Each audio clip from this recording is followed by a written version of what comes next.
mo ní challenge kan fún àfáà yìí. Ọlọ́run ọba àlékè ọlá sọ fún ànábì Muhammad sallallahu alayhi wa sallam inú al-Qur'an.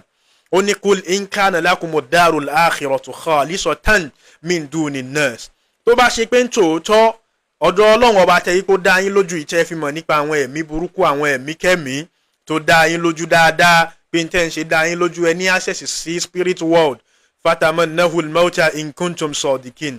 Lásìkò tá ń bá yín sọ̀rọ̀ yìí ó yá ẹ gbèrú pé ẹ fẹ́ kú ẹ fẹ́ lọ bọ́lọ́n ṣé bẹ́ẹ̀ tí ń lọ́nú ẹ̀mí ẹ ti ń bọ̀ ẹ wí fún Ọlọ́run ọba kó mú ẹ̀mí yín àbí kẹ́ ẹ kú lójijì tó bá ṣe pé ntẹ́ ń ṣe dá yín lójú. Ẹ mọ̀ nípa ẹ̀mí àbí èmi fẹ́ fi challenge ẹyọ kan kún ilé ìtọ́lọ́run ọba àlékè ọlá fún yín. Ẹ jí òkú kan dìde ní gbangba kí gbogbo wa ó rí. Ẹ bọ́ síbi sàárì ẹni tó ti kú tipẹ́ dìde kẹ́ ẹ sọ pé ẹ ní kápá nípa ẹ̀mí ní ẹ̀mí tí Ọlọ́run ọba àlékè ọlá ń sọ fún ànábì Muhammad sallallahu alayhi wa sallam. Ó ní yas'alunaka 'ani ruh ìwọ ànábì wọn bi ẹ́ nípa ẹ̀mí kuli ruhu min amri rabbi. Sọ fún wọn pé ẹ̀dá kankan ò nímọ̀ nípa ẹ̀mí nínú àṣẹ Ọlọ́run ọba ló wà. Ó wá ní wa ma utitum minal ilmi illa qalila. Ó ní bí mọ̀ yín ṣe pọ̀ tó yìí ò kínkínní péré ní gbogbo mímọ̀ tọ́lọ́run ọba fún yín ìmọ̀ yín ò tó nǹkan ránú mọ́ Ọlọ́run. Bó bá àwọn eléyìí dé wọ́n ń pera wọn ní ẹlẹ́mìí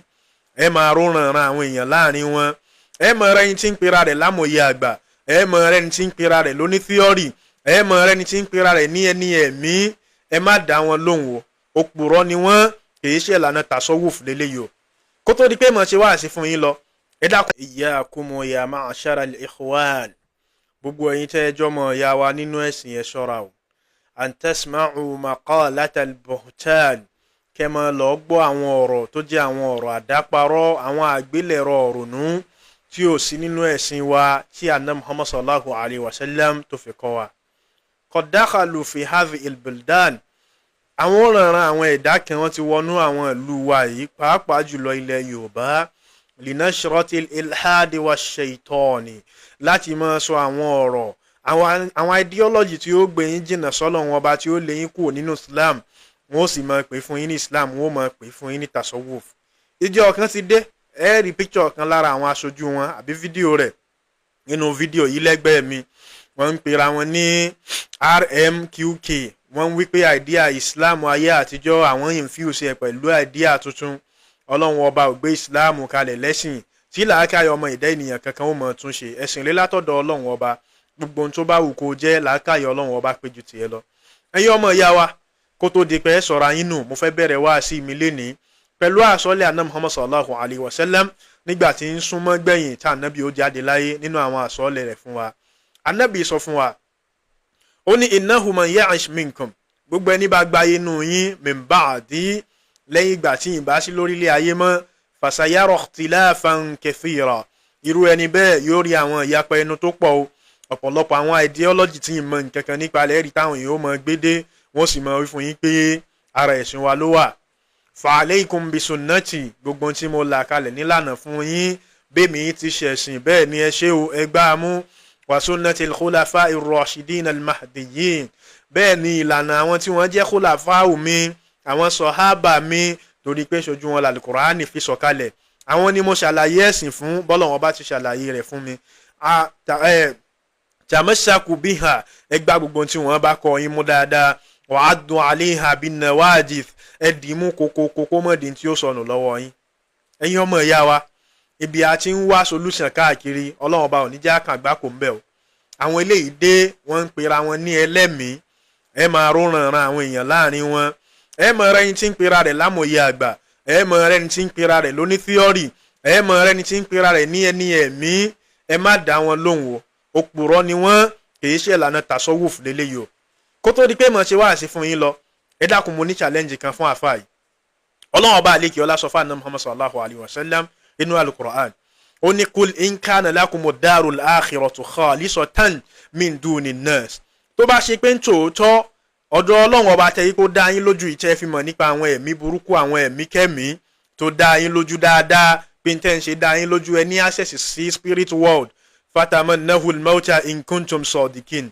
Lásìkò tá ń bá yín sọ̀rọ̀ yìí ó yá ẹ gbèrú pé ẹ fẹ́ kú ẹ fẹ́ lọ bọ́lọ́n ṣé bẹ́ẹ̀ tí ń lọ́nú ẹ̀mí ẹ ti ń bọ̀ ẹ wí fún Ọlọ́run ọba kó mú ẹ̀mí yín àbí kẹ́ ẹ kú lójijì tó bá ṣe pé ń tẹ́ ń ṣe dá yín lójú. Ẹ mọ̀ nípa ẹ̀mí àbí èmi fẹ́ fi challenge ẹyọ kan kún ilé ìtọ́lọ́run ọba àlékè ọlá fún yín. Ẹ jí òkú kan dìde ní gbangba kí gbogbo wa ó rí. Ẹ bọ́ síbi sàárì ẹni tó ti kú tipẹ́ dìde kẹ́ ẹ sọ pé ẹ ní kápá nípa ẹ̀mí ní ẹ̀mí tí Ọlọ́run ọba àlékè ọlá ń sọ fún ànábì Muhammad sallallahu alayhi wa sallam ó ní yas'alunaka 'ani ruh ìwọ ànábì wọn bi ẹ́ nípa ẹ̀mí quli ruhu min amri rabbi sọ fún wọn pé ẹ̀dá kankan ò nímọ̀ nípa ẹ̀mí nínú àṣẹ Ọlọ́run ọba ló wà ó wá ní wa ma utitum minal ilmi illa qalila ó ní bí mọ̀ yín ṣe pọ̀ tó yìí ò kínkínní péré ní gbogbo mímọ̀ tọ́lọ́run ọba fún yín mọ̀ yín ò tó nǹkan ránú mọ́ Ọlọ́run bó bá ti wá di ọ̀rọ̀ nípa ẹ̀mí ẹ̀ mọ̀ kankan nípa rẹ̀ dákẹ́ eléyìí òun lẹ́yìn ń sọ wípé ẹ láwọn ẹ̀mí kan ẹ̀ ń dárúkọ yá rọ́kọ̀ yá hìlù yá kinní kan ṣé ẹ máa ń rọ́kọ̀ yá hìlù yìí tó wá ní ẹ̀yin tẹ́ jẹ́ mùsùlùmí nínú wáàsí tí mo fẹ́ ṣe fún yín tẹ́ ẹ̀ fi ní wá solution já sí di àgbákò òun náà ni pé ẹ gbáyà Ọlọ́run ọba yìí dáadáa o torí pé ẹni bá lọ sọ́dọ̀ àwọn eléyìí tí ń wá solution àgbákò ni ó gbé padà lọlé o bó bá gbé ẹyọ kan lọ 10 ni ó dá padà sílé Ọlọ́run ọba àlekè ọlá ló sì wí bẹ́ẹ̀ nínú tí àwọn àlìjànú àbí àwọn ẹ̀mí àṣàṣí tí wọ́n fi máa àtáàkì èèyàn tí wọ́n máa rí hàn léèmọ̀ òní àyà Quran tí mo fẹ́ kà fún yín Ọlọ́run ọba àlekè ọlá ń sọ̀tàn ìgbà tí àwọn àlìjànú tí wọ́n gbàlù Quran lẹ́nu ànábì for the first time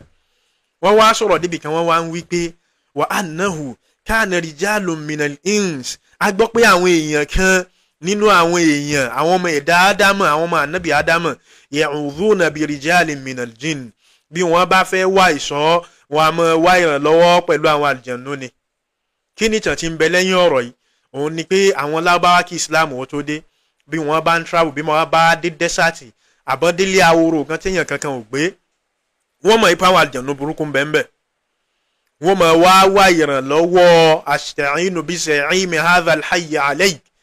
wọ́n mọ̀ wá ìrànlọ́wọ́ àlìjànú tó jó lórí ládùúgbò òun lórí àlìjànú tí ń bẹ níbi tí wọ́n wọ̀ òun pé ká àlìjànú tí ń bẹ ń bẹ ó mọ̀ ṣe wọ́n ní sùtá wa annahu kana rijalun minal insi ya'udhuna bi rijalin minal jinn ọ̀rọ̀ ilé al-Qur'ani ń ṣàlàyé fún wa láàrin páwọn ìkànnú àwọn ọmọ èèyàn wọ́n a máa wá ìrànlọ́wọ́ àlìjànú lórí àlìjànú míì fazaduhum rahaqa bí àwọn àlìjànú ti pé wọn ò lágbára assistance àwọn náà ni wọ́n sick ni wọ́n bá continue láti máa kanra mọ́ wọn sí gbogbo ẹni bá ti wá ràn lọ́wọ́ dọ́dọ̀ àwọn jákujàku yìí tí bismillah ò tó wọn tasalatu fa nabi ò tó wọn tí lànà táwọn àfa wa ńláńlá náà àwọn wòlíì Ọlọ́run tí wọ́n kọ́ wa bó láti lo al-Qur'ani ó kọ́ Ọlọ́run tí ò tó wọn àgbákò lẹ́ lọ́n fọwọ́ fà lẹ́sẹ̀ o ẹ̀yin ọmọ ìyá wa ẹ dákun ẹja fura ẹ má jà dọ́dọ̀ àwọn oníkótókòtó yìí ẹ má jẹ́ kí ṣòro tí ń lé wa káàkiri ẹ má jẹ́ ó ti wá débi tá a ti lọ fọwọ́ fà àgbákò lẹ́sẹ̀ ó kó àyà Kùránì kan tí mo fẹ́ ké sí tí mo fẹ́ bá yín sọ̀rọ̀ ẹni tí bá wá ń ṣàgbẹrùgbọ́n rí tá à ń wí fún páwọn tí wọ́n ń pè àlìjànú pé nǹkan tí wọ́n ń tàn yìí ìgbésí ayé tí wọn ò dáa ju tiwa lọ tó bá ṣe pọ̀rọ̀ ayé náà ní bá ń lé yín káàkiri ẹ lówó jù wá lọ ẹ lálàáfíà jù wá lọ àdúrà yóò gbà jù wá lọ kódà ń di Kùránì àti súnà tá à ń ké fáwọn èèyàn yìí àwọn èèyàn ń gbọ́rọ̀ ìgbésí ayé wọn wá bá wa gbogbo ẹni wá bá wa mọ̀ pé Kùránì la ké fáwọn Ọlọ́run ọba dẹ̀ ń sọ́ọ̀fù ẹ èyí tó sọ́ọ̀fù lẹ́sẹ̀kẹsẹ̀ ń bẹ ń bẹ èyí tó sọ́ọ̀fù létà ń bẹ ń bẹ a sì ń wí fún gbogbo ẹni tí ń wá nípa wa ò ní mírèkù lọ́wọ́ o ntí Ọlọ́run ò bá ní ṣe àwò lágbára kó ṣe o àmọ́ bànábì ti kọ́ apíkà ṣàdúrà rè ohun tó ní àwírè ohun tó ní àkèrè a sì ń kele tí gbogbo ayé wọn ń gbọ́ bùkátà sì ń bíyá kí wá ní wáàsí tí mo ní mo fẹ́ ṣe fún yín Ọlọ́run ọba àlékè ọlá ó fìkì lọ́lẹ̀ o ó ní wà mọ́ ìyòṣẹ́ àkìkì rọ̀ṣùl gbogbo ẹni wọ́n bá wí pé bànábì ti ṣe é rèé tí wọ́n fi ń jíṣẹ́ fún min ba'di ma tabayyana lahul huda lẹ́yìn ìgbà àwọn àfáà ṣàlàyé ọ̀rọ̀ fún tó yé yéké tán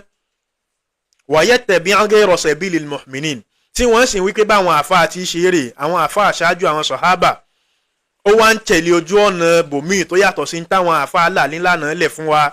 nuwalli ma tawalla ṣe rí àwọn àlìjànú àtàwọn oògùn tó lọ gbára lé wọn á fi ilẹ̀ pẹ̀lú wọn kí wọn ó mọ bíyà bùkátà rẹ̀ wọn ò ní bíyà ẹ̀tàn bí wọ́n bá fún lẹ́yọ̀ kan wọ́n gba 10 lọ́wọ́ ẹ̀ wa nuslihi jahannama wa sa'at masira irú ẹni bẹ́ẹ̀ á wà wípé kó wọná ààyè bú ni ẹ̀yin ọmọ ìyá wa gbogbo àfáà tá a bá rí lórí social media problem Áfíríkà ni kì í ṣe gbogbo ayé ló ti rí bẹ́ẹ̀ kọ́lá àmọ́ dàtẹ̀lé ìṣòro tí ń bá wọn jà gan ojú tẹlòmíì nínú wa lọ ó ti di dandan fún gbogbo mùsùlùmí tí bá ń wò mí lénìí pé ẹ̀yẹ dẹ̀tí sí gbogbo àfáà káàkiri ẹ̀ láàfáà tó jẹ́ àfáà ọlọ́run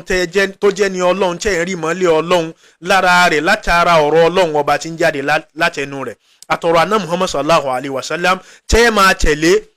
àwíwíkẹ́ tẹ̀lé àfáà kankan blindly o àmẹ́ni tá a mọ̀ tẹ̀lé lọ láti ní ẹ pé àdéhùn pẹ̀lú ọlọ́run pé ẹni tí bá ń fi kùránì àti súnà jíṣẹ́ fún wa ni torí pé ọgbọ́n inú ẹ̀dá ò débi kankan. Àfáà àti ń ṣe wáàsí fún yín lè ṣe ṣìnà, ó lè dẹ́ṣẹ̀, àlùjànnú lè whisper sínú ọkàn rẹ̀, bẹ́ẹ̀ ni ṣètọ́ni lè ṣeré ń bẹ̀. Àmọ́ àlùjànnú àbí ṣètọ́ni kankan ò láyè nínú ọ̀rọ̀ Ọlọ́run, wọn ò lè fọwọ́ bọ Qur'an.